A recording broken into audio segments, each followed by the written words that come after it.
કેમ છે વિદ્યાર્થી મિત્ર? મજામાં હશો? આજનો આપણો ટોપિક છે પ્રકરણ 7-9 ચાલુ કરી રહ્યા છે ત્રિકોણ. વિદ્યાર્થી મિત્ર, આ ચેપ્ટરની અંદર દાખલાઓ ગણવાના ખૂબ જ ઓછા છે, વધારે રાઇડર છે અને ઘણા શિક્ષકો રાઇડર ચલાવતા નથી. ઘણી બધી સ્કૂલો નથી ચલાવતી અને માત્ર ગણવાના દાખલાઓ જ ચલાવે છે. પરંતુ આપણે એવો પ્રયત્ન કરીશું કે બધી રાઇડર ચાલે અને તમે પણ પ્રયત્ન કરશો ઘરે કે બધું જ તમને કમ્પ્લીટલી આવડી જાય. બીજું તમને કહું છું કે આ છે એ ધોરણ 9નું બેઝિક છે. આની જ આ જ વસ્તુ આગળ 10મા ધોરણમાં આવશે. માટે આ ત્રિકોણનું જે પણ હું થિયરી સમજાવું છું એ મગજમાં ખાસ ફિટ કરી દેવી. તો પહેલો ટોપિક છે ત્રિકોણ, કે ભાઈ આની અંદર ત્રિકોણ જે ચેપ્ટરનું આપણું ટાઇટલ છે તો આની વ્યાખ્યા મારે જોઈએ. ત્રિકોણની શું જોઈએ? તો પહેલો ટોપિક આપણે લઈશું ત્રિકોણ અને એની પણ પહેલાં વ્યાખ્યા જોઈશું. વ્યાખ્યા સિમ્પલ સાદી વ્યાખ્યા છે. તમારે 3 રેખાખંડો લેવાના છે. કઈ રીતે? આ એક રેખાખંડ, આ 2 અને આ 3. પહેલો રેખાખંડ આને છેદવો જોઈએ. 2 રેખાખંડ એકબીજાને છેદે. આ ત્રીજો રેખાખંડ પણ એકબીજાને છેદે. તો આ શું બની ગયું? ત્રિકોણ બની ગયો. શું બની ગયો વિદ્યાર્થી મિત્ર? ત્રિકોણ. તો સિમ્પલ વ્યાખ્યા. કેટલા રેખાખંડ તમે લીધા હતા? 3. તો 3 પરસ્પર છેદતા, 3 પરસ્પર છેદતા રેખાખંડો દ્વારા બનતી આકૃતિને રેખાખંડો પણ કહેવાય, છેદતી રેખાઓ પણ કહેવાય, રેખાઓથી બનતી આકૃતિને ત્રિકોણ કહે છે. ત્રિકોણ કહે છે. સિમ્પલ વ્યાખ્યા. શું કીધું ફરી વખત? 3 પરસ્પર છેદતી રેખાઓથી બનતી. ઘણા લોકો અહીંયા બનતીમાં વચ્ચે બંધ આકૃતિ એવું પણ લખે છે, તો પણ ચાલે. બંધ આકૃતિને ત્રિકોણ કહેવામાં આવે છે. જો એ દોરું છું બોર્ડ ઉપર તો તમે એના ઉપર ફોકસ કરશો કે કેવી રીતે સાહેબે દોર્યું છે. તો અહીંયા આપણે જોઈ લઈએ એક ત્રિકોણ. સપોઝ મેં એક રેખાખંડ લીધો. રેખા પણ લઈ શકાય. જો તમારે રેખા લેવી હોય તો આ રીતે લેવાની, આ એરો મારવા પડે. પછી એક રેખા મેં અહીંયા લીધી છે આ રીતે અને એક રેખા મેં અહીંયા લીધી છે આ રીતે. હવે ત્રણેય પરસ્પર છેદે છે ક્યાંય? જો તો ચેક કરો તો છેદે છે. હા, છેદે છે. પહેલાં અહીંયા છેદે છે એનું નામ આપું A, અહીંયા છેદે છે એનું નામ આપીશ B, અહીંયા છેદે છે એનું નામ આપીશ C. તો તમે જોઈ શકો છો કે વ્યાખ્યા ગોખવી પડે એમ નથી વિદ્યાર્થી મિત્રો. કારણ કે 3 પરસ્પર છેદતી રેખાઓ, આ ત્રણેય છેદે છે. ઓથી બનતી બંધ આકૃતિને, આ બંધ આકૃતિ બની કહેવાય. ક્યાંયથી ખુલ્લી નથી. જોઈ શકો છો તમે કેવી આકૃતિ બની? બંધ આકૃતિ. તો આ જે રચના બની એને ત્રિકોણ કહેવાય. ઘણા લોકો આને આ રીતે પણ દોરે છે, રેખાખંડ સ્વરૂપે. તો તમે વ્યાખ્યામાં કદાચ રેખાખંડ લખ્યું હોય તો ખોટું ના પડે. આ 3 રેખાખંડ છે. જુઓ, ત્રણેય રેખાખંડ એકબીજાને છેદે છે.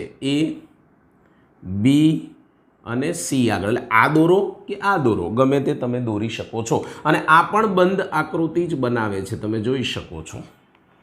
તો આ થઈ ગઈ ત્રિકોણની વ્યાખ્યા, સિમ્પલ ને સાદી.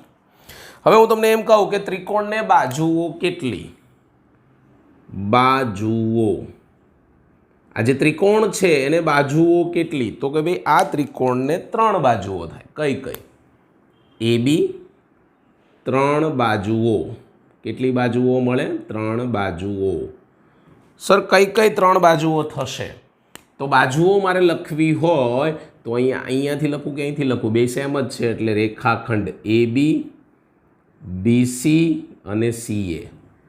AB, BC, CA. ઘણા લોકોને એમ થાય મારે આવી રીતે લખવું છે, BA, CB, AC. લખાય, તમને ઈચ્છા પડે તેમ નામ લખાય, એનું ટેન્શન નથી. સર શિરોબિંદુઓ કેટલા છે?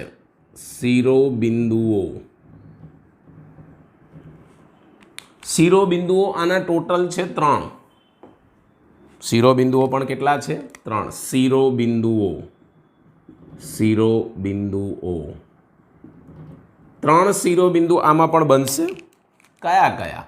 તો જ્યાં છેદે છે એ ત્રણ શિરોબિંદુ કહેવાય. તો અહીંયા કહી શકાય કે ત્રણ મળે શિરોબિંદુઓ. કયા કયા? તો A, B, C. A B C. આ A એક શિરોબિંદુ કહેવાય, B એક શિરોબિંદુ કહેવાય, C એક શિરોબિંદુ કહેવાય. હું તમને એમ કહીશ કે સર આના ખૂણાઓ કેટલા? ખૂણાઓ તમે જોઈ શકો છો જ્યાં જ્યાં ખૂણો બને છે 1, 2 અને 3. 1, 2 અને 3. કોઈ પણ ત્રિકોણ લેશો કેટલા બનશે? 3. તો ખૂણાઓ પણ કેટલા છે? 3 છે. કયા કયા ખૂણાઓ? તો ખૂણો A, ખૂણો B, ખૂણો C. સર આનું બીજી રીતે નામ આપવું હોય તો ના આપી શકાય? અથવા કરીને આપી શકાય ઓબ્વિયસલી. જો કઈ રીતે? BAC, ખૂણો BAC. ખ્યાલ આવે છે ને? ઓકે. પછી B છે તો ABC વચ્ચે આવવો જોઈએ. આ A છે એ વચ્ચે આવવો જોઈએ. એ રીતે નામ લખવાનું. સર તો આ તો બીજી રીતે પણ લખાય ને. આને ઊંધું કરો. CAB, CAB વચ્ચે A આવવો જોઈએ. જોઈ લો. ચલો અહીંયા બાજુમાં B આવવો જોઈએ તો ABC. પછી એવી રીતે અહીંથી લખવું હોય તો આનું ઊંધું કરી નાખો. C પહેલાં, પછી B અને A. તો જો વચ્ચે B આવી ગયું. આવી જ રીતે C લખવો છે તો ACB અથવા BCA. BCA.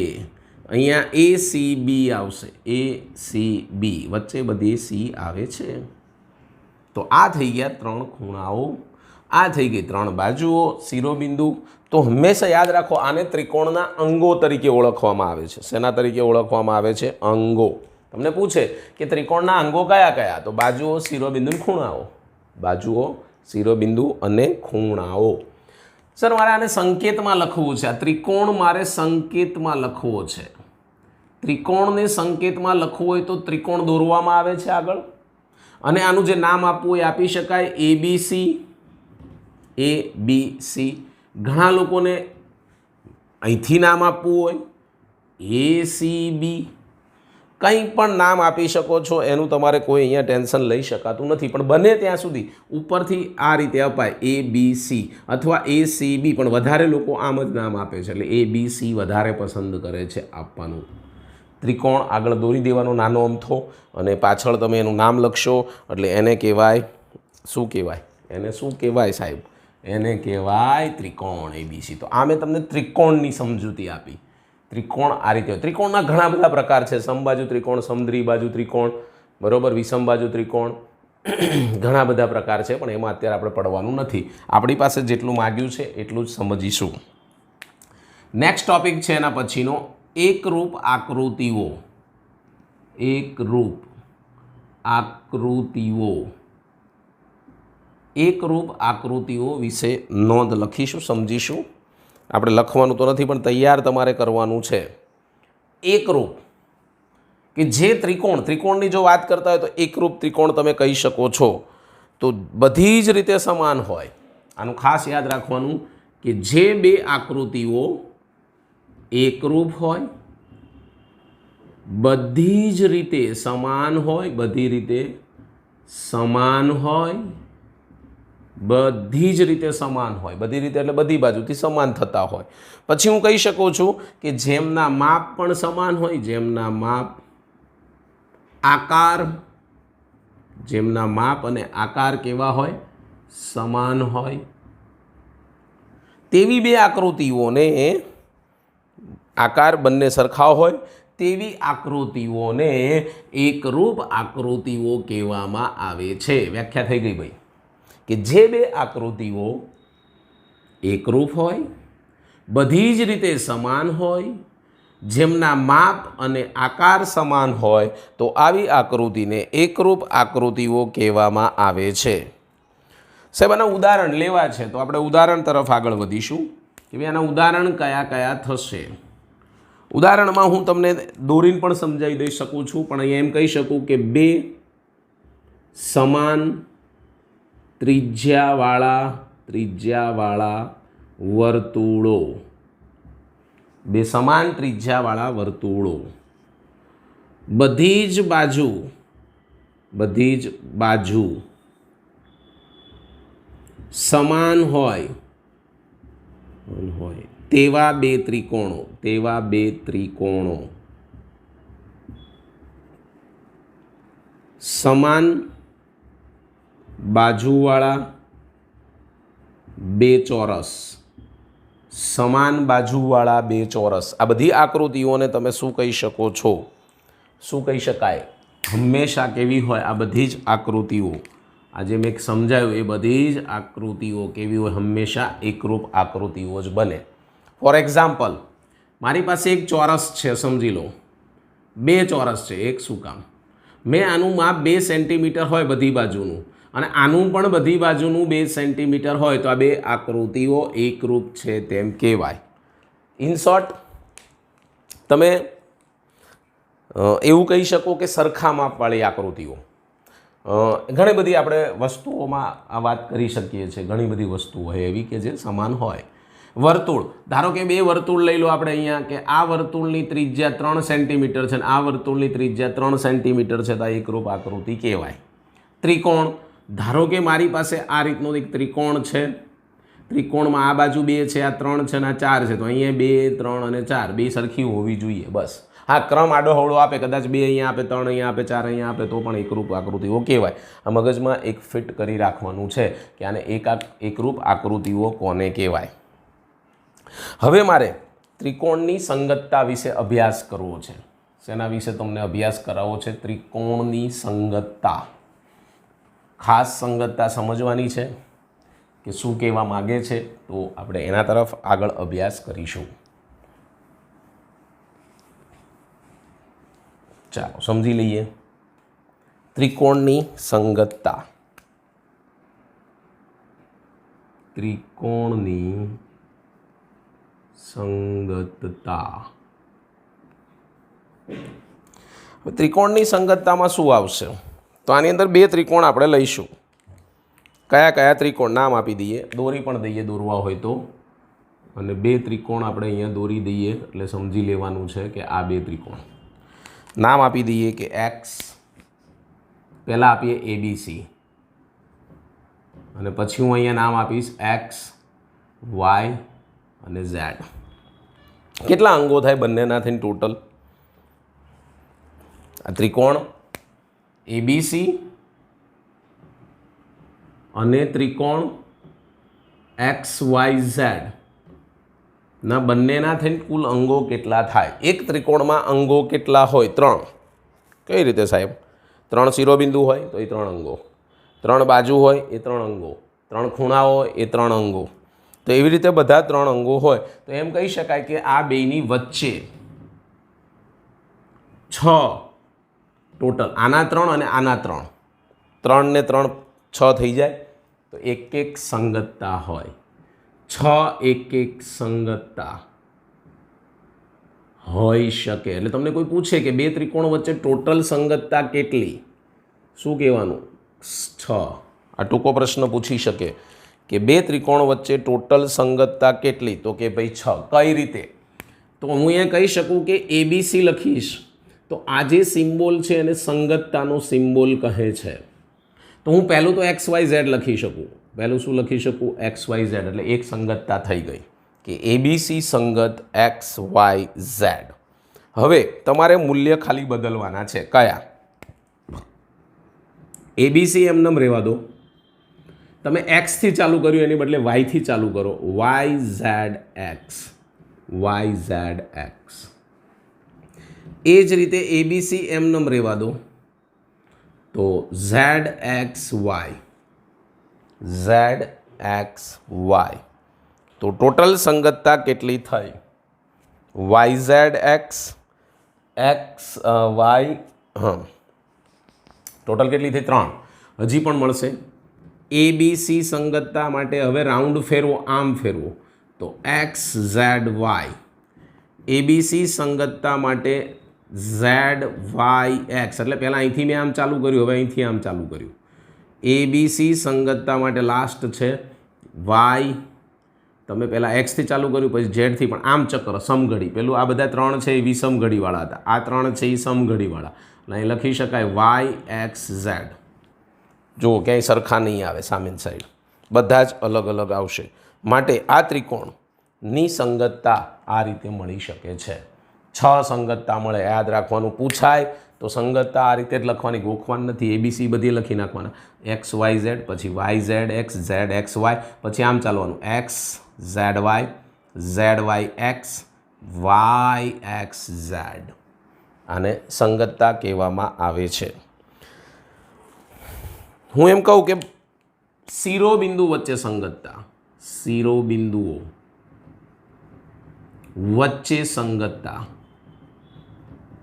ચલો ભાઈ, શિરોબિંદુ વચ્ચે સંગતતા લેવી હોય તો તમે લઈ શકો છો કે એ છે એની સામે સંગતતા અહીંયા જ્યાં લખેલું હોય એ પ્રમાણે એક્સ, બીની સામે સંગતતા વાય અને સીની સામે સંગતતા ઝેડ.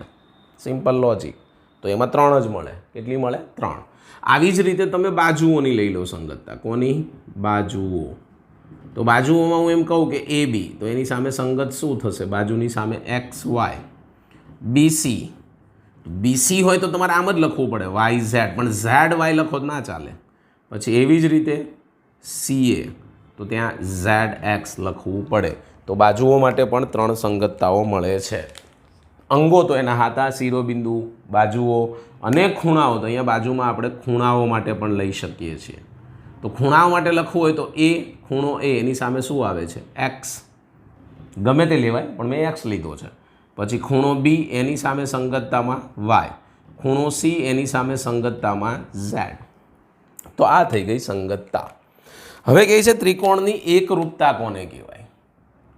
ત્રિકોણની એકરૂપતા. મેં તમને એકરૂપ આકૃતિઓ સમજાવી દીધી, યાદ કરો. ખાલી એકરૂપ આકૃતિઓ સમજાવી હતી. હવે હું ત્રિકોણની તમને એકરૂપતા કહું છું. તો હું એમ કહી શકું કે 2 ત્રિકોણ લેવાના. આપેલા 2 ત્રિકોણ માટે અનુરૂપ અંગો સમાન હોય. કેટલા અંગો છે? શિરોબિંદુ, બાજુઓ અને ખૂણાઓ. 3 અંગો છે. તો એ અનુરૂપ ખૂણાઓ સમાન હોય તો તે સંગતતા માટે ત્રિકોણ એકરૂપ કહેવાય.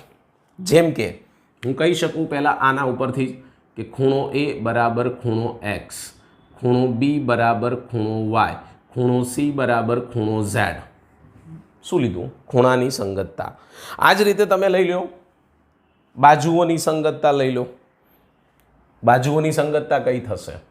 તો એ બી, આ એ બી એની બાજુમાં આવશે એક્સ વાય, બીસી બરાબર વાય ઝેડ અને સીએ, આ સીએ એના બરાબર ઝેડ એક્સ. ખૂણા અને બાજુઓ ઉપરથી શિરોબિંદુ તો આપણે આમાં પસંદ નથી કરતા કારણ કે ખૂણાની સાથે શિરોબિંદુ આવી જાય છે. તો જો આવું ને આવું તમને મળતું હોય તો હું કહી શકું કે અહીંયા સંગતતા કઈ મળી? તો અહીંયા સંગતતા એ બી સી સંગતતા એક્સ વાય ઝેડ થાય. હા, જો આ બદલાઈ જાય, વાય ઉપર જાય, જો સમજો આપણે ઉદાહરણમાં બદલીએ, આ સંગતતા મેં લખી તો અહીંયા સુધી તમને ખ્યાલ આવી ગયો હશે. અને મારે આને ત્રિકોણને સંકેતમાં એકરૂપ તરીકે બતાવવા છે. તો ત્રિકોણ એબીસી, 2 લીટા ઉપર આવી રીતે ટીલ સાઇન, ત્રિકોણ એક્સ વાય ઝેડ. આને એકરૂપતાનો સંકેત કહે છે. ત્રિકોણ માટે નહીં, ગમે તે માટે એકરૂપતાનો સંકેત કહેવામાં આવે છે. શું કહેવામાં આવે છે? એકરૂપતા. તો અહીંયા જરૂરી નથી કે બાકીના 5 સંગતતા એકરૂપ હોય. ત્રિકોણની એકરૂપતા દર્શાવતી વખતે સંગતતાઓનો ક્રમ ચોક્કસ જાળવવો છે. જેમ કે ચલો બીજું ઉદાહરણ લઈને સમજીએ. ઉપરનું જ સમજવું છે. ધારો કે મેં એની સામે વાય લખ્યું, બીની સામે મેં એક્સ લખ્યો અને સીની સામે મેં ઝેડ આપ્યો હોય, તો આ જ ત્રિકોણને મારે અહીંયા દોરવા માટે પહેલાં દોરી દઈએ એટલે બાજુની સંગતતા તો મને ઇઝીલી મળી જશે. A B C Y X Z. બાજુઓ કઈ કઈ આવશે? તો આ એ બીની સામે હવે આ બાજુ નહીં આવે એક્સ વાય, શું આવશે? Y X. પછી બીસીની સામે શું આવશે? X Z. અને સીએની સામે શું આવશે? Z Y. તો અહીંયા સંગતતા શું થાય? એબીસી સંગતતા મારે અહીંથી સ્ટાર્ટ કરવું પડે કારણ કે ખૂણો જોવો પડે. તો આ ક્રમ લીધો તો આ ક્રમ અહીંયા લેવો પડે એટલે વાય એક્સ ઝેડ. માટે હું અહીંયા સંકેતમાં એની એકરૂપતા આ રીતે દર્શાવી શકું. એ બી ત્રિકોણ એબીસી એકરૂપતા. સંકેત કોનો છે? એકરૂપતા. ત્રિકોણ વાય એક્સ ઝેડ જ લખવો પડે. અહીંયા અલગ આવી, અહીંયા અલગ આવી, બીકોઝ ઓફ આની સંગતતા અલગ છે એટલે કે આને એની સામે એક્સ હતી, એની સામે વાય છે, બીની સામે વાય હતી, બીની સામે એક્સ છે, ઝેડ સીની સામે એ ઓકે છે, પણ આ બે બદલાઈ ગઈ, માટે આ પણ સંગતતા બદલાઈ જાય છે. હવે ત્રિકોણની એકરૂપતા માટેની થોડીક શરતો આપી છે.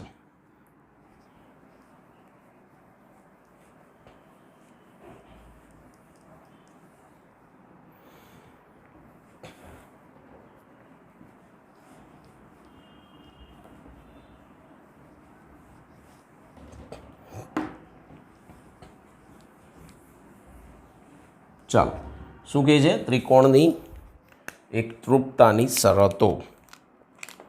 ત્રિકોણની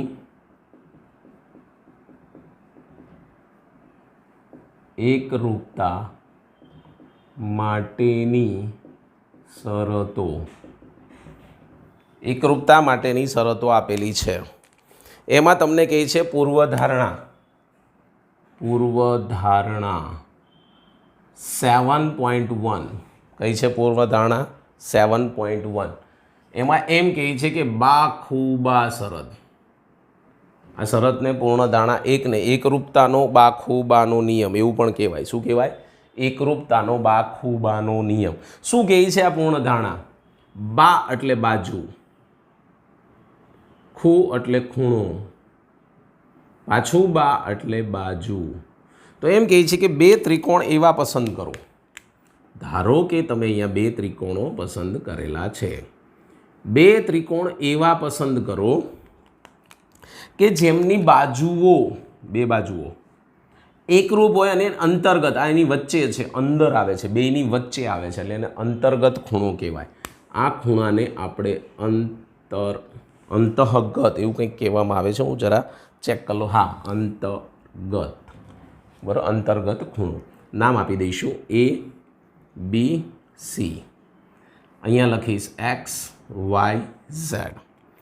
સપોઝ તમે આ બે ખૂણા પસંદ કર્યા, સમજી લેજો કે તમે આ બે બાજુઓ પસંદ કરી હોય તો એની વચ્ચેનો ખૂણો આ આવે, તો અહીંયા વચ્ચેનો ખૂણો આ આવે, તો હું લખી શકું કે AB ઇક્વલ ટુ XY, પછી BC ઇક્વલ ટુ YZ, અને આનો અંતર્ગત ખૂણો, આ બાજુઓનો અંતર્ગત ખૂણો કયો મળ્યો? B. તો અહીંયા લખાય B equal to Y. B equal to Y. તો આ શરત કઈ બની? બાખુબા. તો એમ કહે છે કે કોઈ પણ બે ત્રિકોણ, જો બે ત્રિકોણ માટે એક ત્રિકોણની બે બાજુઓ, જો બે ત્રિકોણમાંથી એક ત્રિકોણની બે બાજુઓ એ બીજા ત્રિકોણની બે બાજુઓને એકરૂપ હોય અને તેનો અંતર્ગત ખૂણો, એટલે કે એનો અંતર્ગત ખૂણો એક ત્રિકોણનો બીજા ત્રિકોણ સાથે એકરૂપ હોય તો તે શરતને બાખુબા શરત કહેવામાં આવે છે. ગોખવાની છે નહીં.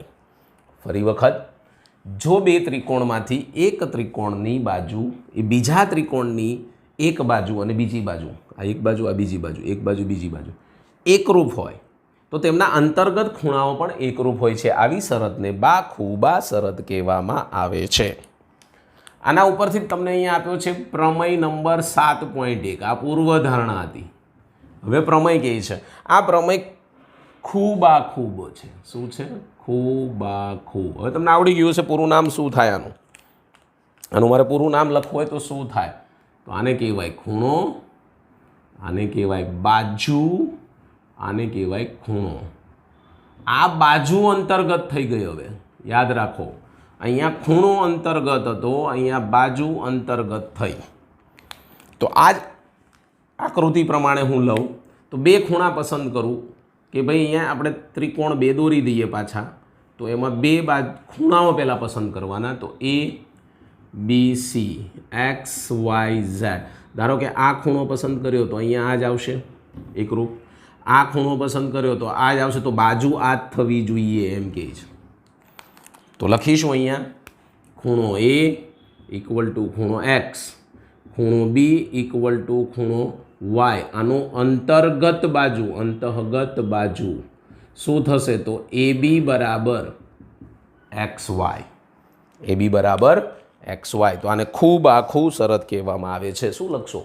કે જો એક ત્રિકોણના બે ખૂણાઓ જો એક ત્રિકોણના બે ખૂણાઓ બીજા ત્રિકોણના બે ખૂણા સાથે એકરૂપ હોય તો તેમની અંતર્ગત બાજુઓ પણ એકરૂપ થાય તો આ શરતને ખૂબાખૂ શરત કહેવામાં આવે છે. ખૂબાખૂ શરત કહેવામાં આવે છે. શું કહેવામાં આવે છે? ખૂબાખૂ.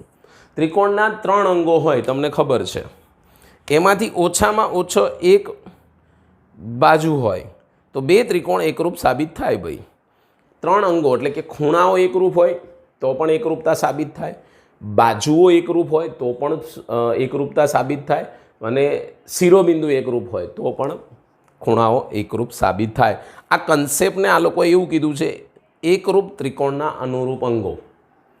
એકરૂપ ત્રિકોણના અનુરૂપ અંગો 3 અંગો છે, શિરોબિંદુ, બાજુ અને ખૂણો. તો આમાંથી કોઈ પણ બંને ત્રિકોણના શિરોબિંદુ એકરૂપ થાય તો પણ એકરૂપ કહેવાય, ખૂણા એકરૂપ થાય તો પણ કહેવાય, અને બાજુ એકરૂપ થાય તો બાજુ પણ કહેવાય.